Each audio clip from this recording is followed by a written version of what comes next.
Now, for a look at what's making news in print and online, we're joined by Research Fellow at Deakin University and rural podcaster Kirsten Dioprese, who is in Brunette Downs in the Northern Territory. What a glorious part of the world. Why are you up there, Kirsten? Well, I'm doing a bit of a family caravanning trip, but it's the races at Brunette Downs. So there's a rodeo tonight.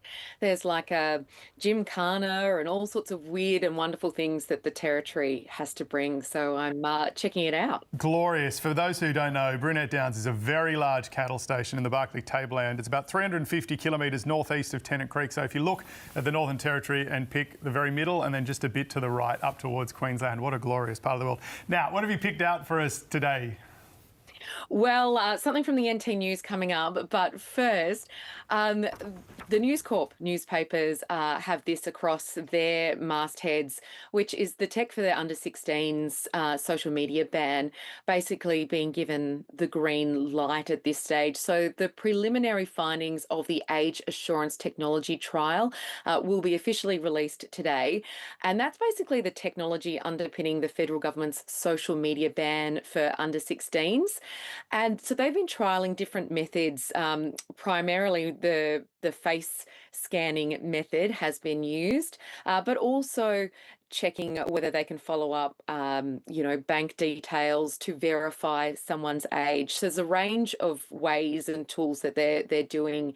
The AAT project director, Tony Allen, has reportedly said that the study's initial results show that age verification technology is ready to be rolled out in Australia and that there are no significant technological barriers. And I think the key there is no significant, because it's not perfect, but will it ever be perfect is probably a more important question. I know that the ABC is reporting that some of this face scanning technology, there was some mistakes happening with young people being mistaken for 20s and 30-somethings in some cases, and that it's really only accurate within an 18-month range in 85% of cases.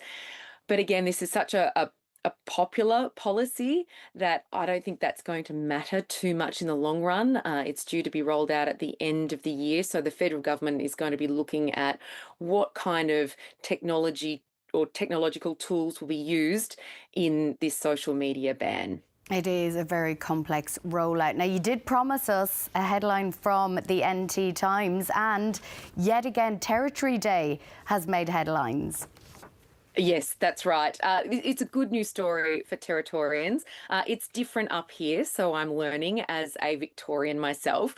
But Territorians are very pleased to see that their fireworks have arrived and they are unpacked and being stored securely, ready for July 1, which of course is Territory Day, because there was a bit of concern about the celebrations. A month ago, 100 tonnes of fireworks were seized in New South Wales because, of course, it's illegal to bring in fireworks there. So this meant that the NT Chief Minister, she had to appeal to the New South Wales Premier to get them. So Safe Work New South Wales had seized this, and they've got a zero tolerance approach to the importation and sale of fireworks. But fortunately, it's made its way to the NT and it's going to be ready. Of course, July 1, it's the only day where Australians are legally able to buy fireworks in the NT only. But preparations are all underway, and I do love that the Chief Minister has said that she's thanked the New South Wales and Queensland Premiers. They understood that Southerners should not mess with Territorians. Yes, it's a pretty patriotic place, and the NT News flying the flag there. Kirsten, enjoy the wonderful Northern Territory and your caravanning road trip. Lovely to catch up with you.